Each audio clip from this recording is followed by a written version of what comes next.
So the problem asks us to find the area in the second quadrant enclosed by the coordinate axes and the graph of r. So we know the area formula for a polar equation, and that's the integral from alpha to beta of 1/2 r squared d theta, where alpha and beta are the two limits.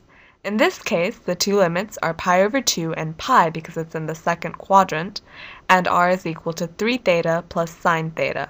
So we plug that in, and we use our calculator to get a value of 47.513. So in part B, you have to find a point on the polar curve that corresponds to an x value of -3. So you have to do some conversion between polar coordinates and Cartesian coordinates. So you set -3 equal to the function r of theta times cosine theta, and then set that equal to the quantity 3 theta plus sine theta, which is r of theta, quantity times cosine theta. And then you plug that into your calculator, and you get theta equals 2.01692.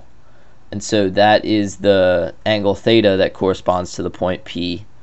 And then you plug that into y equals r theta sine theta, which equals 6.272 for your y value.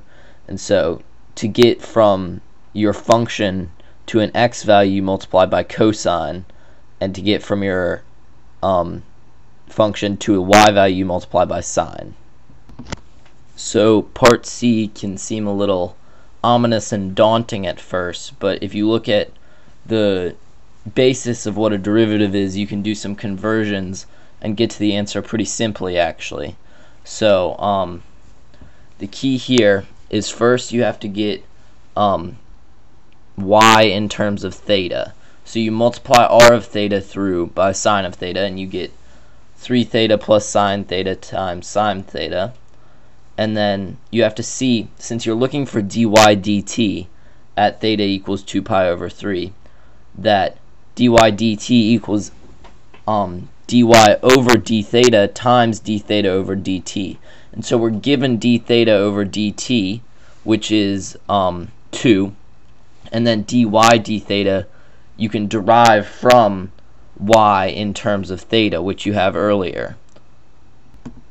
So then through that you can see that you can put it together and plug it all in to get dy dt, and in the calculator you get -2.819.